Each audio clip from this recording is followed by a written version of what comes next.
पुण्यात्माओं, परमात्मा स्वयं ही इस काल के लोक में आते हैं, अपने बच्चों को तत्व ज्ञान से परिचित कराते हैं। दास के अंदर उसी पूर्ण परमात्मा कबीर साहिब जी की शक्ति काम कर रही है। आप सभी पुण्यात्माओं को काल के जाल से निकालने के लिए परमात्मा इस पृथ्वी लोक में फाल्गुन शुक्ल पक्ष एकम विक्रमी संवत 2053 9 मार्च 1997 रविवार के दिन आए और सार नाम व सार शब्द खुलकर देने का आदेश दिया, जिससे आप सभी का मोक्ष हो सके। इसके बाद इस आध्यात्मिक ज्ञान के प्रचार प्रसार में बहुत तेजी आई और आज आप सभी पुण्यात्माओं को अपने निज घर की और परमात्मा की पहचान हो पाई। 600 साल पहले परमात्मा को ना पहचान कर हम काल के जाल में धोखे से रह गए थे। अब की बार दास को आम संत समझकर धोखा मत खा जाना। यदि आप इस परमात्मा के तत्व ज्ञान से पूर्णतः परिचित हो चुके हो तो दास के इस इशारे को समझकर अपना उद्धार करवा लेना और अपने अन्य भाइयों बहनों को भी कबीर परमात्मा का यह सच्चा मार्ग समझाना। दास को कबीर परमात्मा का मिलना आप सभी के जीवन के कल्याण का कारण बन रहा है। आपको अब उस दिन की घटना के बारे में बताता हूं। ये सत्य घटना उस दिव्य प्रसंग की है जो आज तक केवल एक रहस्य था। वो रहस्य सालों पश्चात अब आपके सामने प्रस्तुत होने जा रहा है। संत रामपाल जी महाराज जी के जीवन का वो महत्वपूर्ण दिन जिसके विषय में उन्होंने आज तक भक्त समाज के समक्ष केवल सांकेतिक और आंशिक वर्णन किया था, अब उनकी आज्ञा से वो दिव्य प्रसंग विस्तार से प्रस्तुत हो रहा है। ये प्रसंग उस दिन का है जिस दिन संत रामपाल जी महाराज जी को कबीर परमेश्वर जी स्वयं इस धरातल पर आकर मिले थे। हे गुरुदेव राम देवानंद जी महाराज, ना जाने आपने इस दास में क्या देखा कि आपने इस दास को इतनी बड़ी जिम्मेदारी दे दी। अपने बाद मुझे गुरु पद पर बैठा दिया। ये दास अपनी आखिरी सांस तक आपके द्वारा दिया गया जगत कल्याण के मार्ग और मोक्ष के कार्यों को पूरा करने के लिए समर्पित रहेगा। परमात्मा का सत्य ज्ञान और सच्चा मंत्र हर घर तक पहुंचा के छोड़ूंगा, फिर चाहे कुछ भी बीते मेरे साथ। ये दास आजीवन परमात्मा के मार्ग में कार्यरत रहेगा। ये फाल्गुन शुक्ल पक्ष एकम विक्रमी संवत 2053 9 मार्च 1997 रविवार की बात है। संत रामपाल जी महाराज हरियाणा के झज्जर जिले के एक झाड़ली कस्बे में गरीबदास जी महाराज जी की वाणी का पाठ करने गए थे। वहां किसी कारणवश पाठ रद्द होने की वजह से वे वापस आ रहे थे। वहां से लौटते समय संत रामपाल जी महाराज कबीर परमात्मा की याद में मग्न अपने दुपहिए वाहन पर सवार वापस लौट रहे थे। संत रामपाल जी महाराज स्कूटर को रास्ते में एक चाय की दुकान के पास रोक देते हैं। राम राम महाराज जी। राम राम भगत जी। महाराज जी चाय समोसा लगा दूं? हाँ भगत जी लगा दीजिए।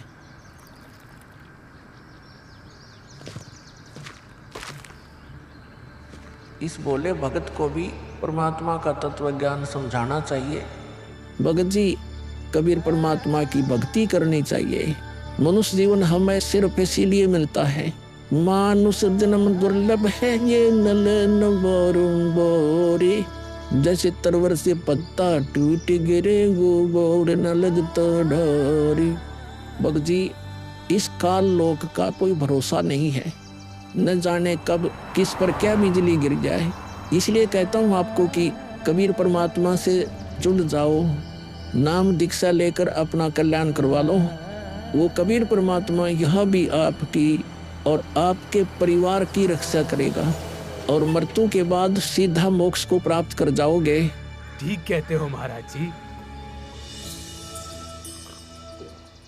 ये कबीर परमात्मा ऐसे गंदे लोक में जहां आदमी की जिंदगी का पल का भरोसा नहीं, व्यक्ति यहाँ जी कैसे रहा है ना जाने कब क्या हो जाए, कब कौन सी बीमारी हो जाए, कब दुर्घटना हो जाए, कब कोई संसारिक आपदा आ जाए। दाता, आपकी भक्ति के बिना यहाँ किसी को ना सुख मिल सकता है और न ही मोक्ष।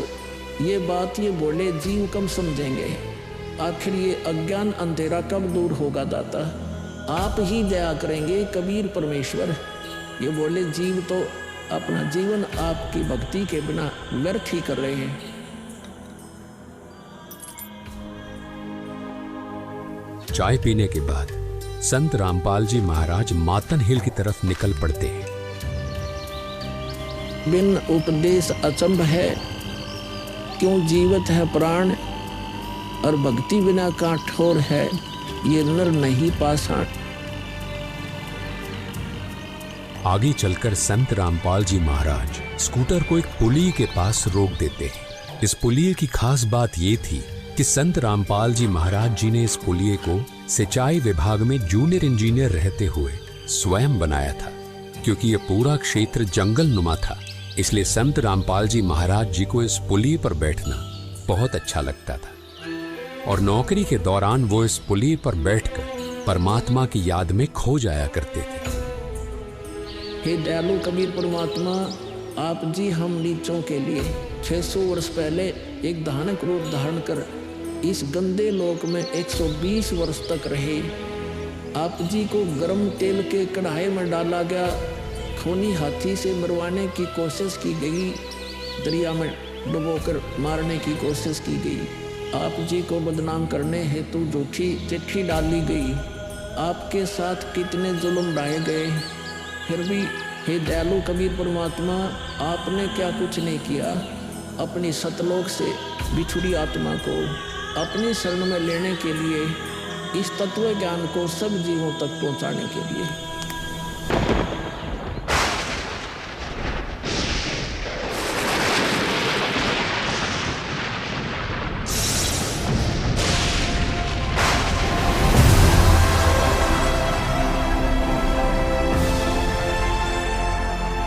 साहेब कबीर आजा आत्मा तोए पुकारती, तेरे हाथ में चाबी वो सतगुरु सतलोक द्वार की।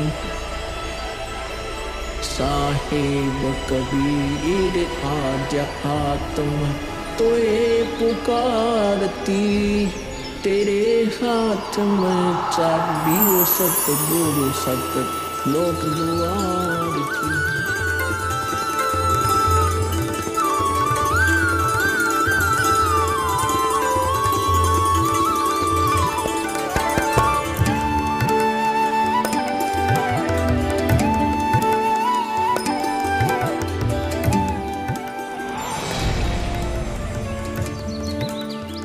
राम राम भगत जी। राम राम। आओ भगत जी बैठिए, खड़े क्यों हो? संत रामपाल जी महाराज अपने परने को पुलिया की दीवार पर बिछा देते हैं और महात्मा जी से बैठने का आग्रह करते हैं। कहाँ से आए हो बेटा, क्या करते हो? भगत जी, वैसे तो मेरा गांव धनाना है, जिला सोनीपत में पड़ता है। अब एक छोटा सा मकान बनाकर रोहतक में रहता हूँ। जूनियर इंजीनियर था, लेकिन अब नौकरी छोड़ दी है। बेटा, तेरे धनाना और रोहतक वाले घर के बारे में तो मैं अच्छी तरह से जानता हूँ और यह भी जानता हूँ कि तेरे 2 पुत्र और 2 पुत्री हैं। मैं तो यह पूछ रहा था कि इस जन्म से पहले तेरा घर कहाँ था? अरे, इन महात्मा जी को मेरे बारे में इतना कैसे पता है? महात्मा जी, जन्म से पहले हम सतलोक में थे, वही हमारा घर था। लगता है ये भगत जी राधा स्वामी पंथ के अनुयायी हैं। इनको सत्य का ज्ञान कराना चाहिए। मेरे गुरुजी स्वामी रामदेवानंद जी हैं। मेरे भगवान कबीर देव जी सृष्टि के रचनहार हैं, वही सतपुरुष है। कुछ पंथ वाले सतलोक के विषय में तो बताते हैं, लेकिन वे सतपुरुष को निराकार बताते हैं, जो कि बिल्कुल झूठ है। भक्त जी, मैं स्वयं संत गरीबदास जी के पंथ से जुड़ा हूँ। संत गरीबदास जी गांव छुड़ानी जिला झज्जर वाले थे और उनको 10 वर्ष की उम्र में कबीर परमात्मा जी जिंदा महात्मा के रूप में मिले थे। उसके बाद कबीर परमात्मा जी गरीबदास जी की आत्मा को अपने साथ सतलोक ले गए थे और वहाँ की सारी व्यवस्था दिखाकर उन्हें इस धरती पर वापस छोड़ा था। फिर उन्हीं बालक गरीबदास ने सतलोक के बारे में बताया कि ऊपर सतलोक है, वहाँ सारी सुख सुविधा उपलब्ध हैं, सदाबहार बाग हैं, नर नारी की सृष्टि है। वहीं पर एक गुम्मट युक्त महल में कबीर परमात्मा जी सिंहासन पर बैठे हुए हैं और वहीं से कबीर परमात्मा जी इस सृष्टि को चला रहे हैं। हम सब वहीं रहा करते थे, वही हमने जाना है। जो सतलोक में केवल प्रकाश ही प्रकाश बताते हैं उनका ज्ञान गलत है, वे मोक्ष प्राप्त नहीं कर सकते। भक्त जी उस बालक गरीबदास ने वाणियों के माध्यम से बताया है कि गरीब अनंत कोटि ब्रह्मांड का एक रति नहीं भार, सतगुरु पुरुष कबीर हैं कुल के सिरजनहार। कौन कबीर? हम सुल्तानी नानक तारे दादू को उपदेश दिया, जाति जुलाहा भेद नहीं पाया, काशी माहे कबीर हुआ। बहुत आनंदित करने वाली बातें करते हो, और बताओ कुछ। इन्हें अपना ज्ञान अधूरा लग रहा है, हो सकता है ये नाम दीक्षा लेकर परमात्मा से जुड़ जाए। भक्त जी अगर आपको अपना कल्याण करवाना है तो एक ही तरीका है, नाम दीक्षा। मेरे पूज्य गुरु जी ने मुझे नाम दीक्षा देने का आदेश दे रखा है। मैंने अपना घर और नौकरी छोड़ दी है, अब गुरुदेव जी की ही आज्ञा अनुसार प्रचार और दीक्षा देने का पवित्र कार्य कर रहा हूँ। बेटा, क्या तुम्हारे गुरु जी ने तुम्हें सारनाम और सार शब्द देने का भी आदेश दिया है? इन्हें कैसे पता सारनाम सार शब्द के बारे में? गुरुदेव की आज्ञा थी कि अभी सारनाम को सार्वजनिक नहीं करना है। उन्होंने कहा था कि मुझे स्वयं परमेश्वर कबीर जी मिलेंगे और वही मुझे सारनाम को सार्वजनिक करने का सही समय बताएंगे। तब तक यह सारनाम केवल विशेष विश्वास पात्र अनुयायियों तक सीमित रखना है। बेटा रामपाल, मैं ही सत्य पुरुष कबीर हूँ। अब वह समय आ गया है सारनाम और सार शब्द प्रदान करने का। वह भक्त जी, मैंने आपको बता दिया कि कबीर परमेश्वर मुझसे मिलने आएंगे, तो आप स्वयं ही कबीर परमेश्वर बन बैठे। मैंने अपने गुरु जी से पूछा था कि हे गुरुदेव, मैं कैसे पहचानूंगा जो मुझे मिलेंगे कि वे कबीर भगवान हैं? गुरु जी स्वामी राम देवानंद जी बोले, यह विश्वास करवाना, वो पहचान करवाना उनका काम है। तभी तो मैं बता रहा हूँ, मैं ही सत्य पुरुष कबीर हूँ। कबीर परमेश्वर जी सबको जिंदा बाबा के वेश में मिले हैं, आप तो जिंदा बाबा वाले वेश में नहीं हो। जिंदा महात्मा तो मुसलमान साधु होते हैं। मुसलमान धर्म तो अभी 1500 साल पहले ही बना है। मेरा असली वेश तो यही है जिस रूप में मैं तुम्हारे सामने खड़ा हूँ। रामपाल, तुम मेरी परम हंस आत्मा हो। जगत कल्याण के लिए मैंने ही तुझे भेजा है। अब सही समय आ गया है सार नाम और सार शब्द देने का। मैं कभी सिर पर मुकुट, कभी पगड़ी, कभी टोपी धारण कर लेता हूँ। चारों युगों में आता हूँ। सतयुग में सत सुकृत नाम से, त्रेता युग में मुनींद्र नाम से, द्वापर युग में करुणामय नाम से और कलयुग में अपने वास्तविक नाम कबीर देव यानी कबीर नाम से आता हूँ और तेरे जैसी हंस आत्माओं से मिलकर उनका भ्रम दूर करता हूँ। लेकिन अगर तुझे केवल जिंदा महात्मा के रूप में विश्वास है तो मैं तुझे अपना वो रूप भी दिखा देता हूँ। ये देख।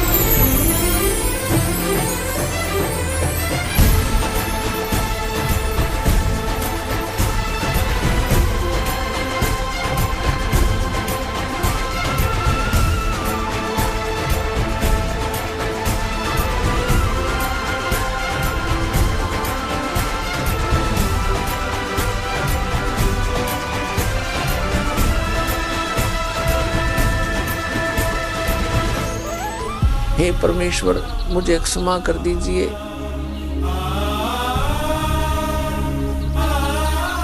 मुझसे अनजाने में गलती होगी।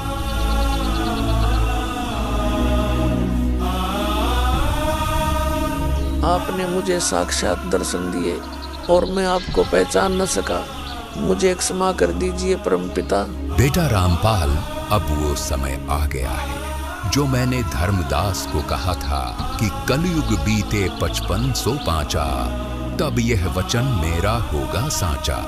यानी जब कलयुग 5505 वर्ष बीत जाएगा, तब मैं खुद इस धरातल पर आऊंगा और अपने बच्चों को तत्व ज्ञान समझाकर इस काल लोक से सतलोक ले जाऊंगा। बेटा रामपाल, तुम मेरी परमहंस आत्मा हो। अब इसके आगे बेटा, मैं ही तेरे रूप में सारी लीला करूंगा और यह तत्व ज्ञान अपने बच्चों को बताऊंगा, उन्हें सतलोक की राह दिखाऊंगा।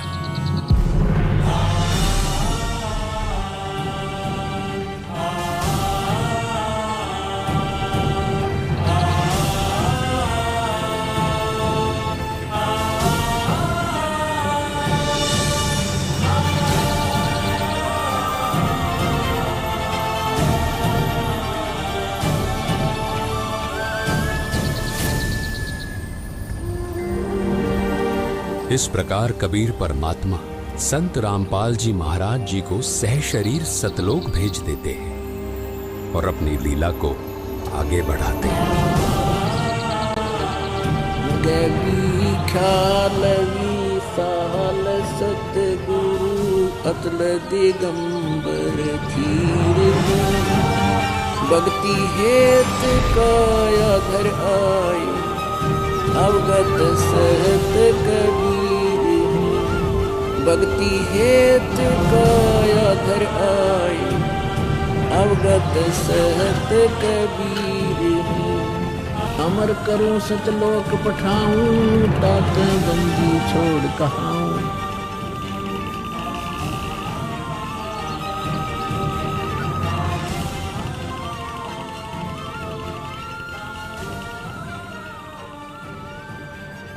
इस प्रकार कबीर परमात्मा संत रामपाल जी महाराज जी को सह शरीर सतलोक भेज देते हैं और स्वयं सर्व सृष्टि रचनहार कबीर परमात्मा संत रामपाल जी महाराज जी के रूप में संपूर्ण संसार का उद्धार करने के उद्देश्य से इस पवित्र मिशन पर निकल पड़ते हैं। संत रामपाल जी महाराज जी के रूप में कबीर परमात्मा स्वयं को छिपाए हुए हैं। उनके इस लीला को समझना आम जीव की समझ से बहुत दूर है। एक संत के स्वरूप में परमात्मा के अभिनय की ये अद्भुत सच्चाई भक्त समाज के लिए जानना बहुत जरूरी था। साक्षात कबीर परमात्मा के स्वरूप बंधी छोड़ सद्गुरु रामपाल जी भगवान की जय हो। अब बच्चों, ज्ञान पूरा आ चुका है और वो ठीक का समय आ गया है। गुरु पूरा, ज्ञान पूरा, भगवान पूरा, सब ही नारी नर शुद्ध तक। जब ठीक का दिन आवंत, कपट चातुरी छोड़ के शरण कबीर गहनत। बच्चों, वो ठीक का दिन आ गया। चारों तरफ डंका बोल गया दाता का। कहाँ उग्र, कहाँ शूद्र हो, चाहे कोई नकम्मा डाकू लटेरा है, चाहे कोई छोटी जाति समझते हो आपको, हरे सबकी भाव पीर परमात्मा। वो संत जो मेरा भेजा होगा, भेजा हुआ आएगा, वो सब के दुख दूर करेगा। हरे सबकी भाव पीर, सो समान समदृष्टि है समृत सत कबीर। वो एक समान समदृष्टि का है, सबको एक दृष्टि से एक समान प्यार देगा, सबको एक जैसा व्यवहार देगा, एक जैसा सच्चा नाम सतनाम सार शब्द देगा। वो समर्थ सत कबीर ही होगा। बोलो बंदी छोड़ कबीर साहब की जय हो।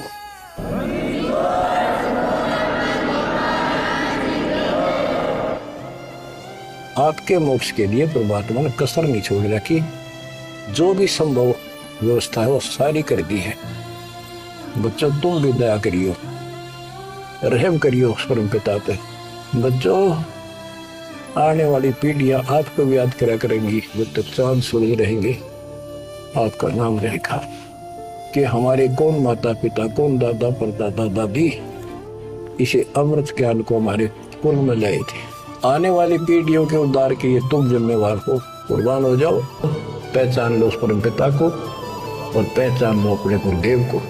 परमात्मा आपको मोक्ष दे, आपको सद्बुद्धि देकर रखे, आपको भगवान की याद बनी रहे, सतलोक याद रहे, काल का कष्ट भी याद रहे, यहाँ भी सुखी रहो, सतलोक में सदा सुखी हो जाए।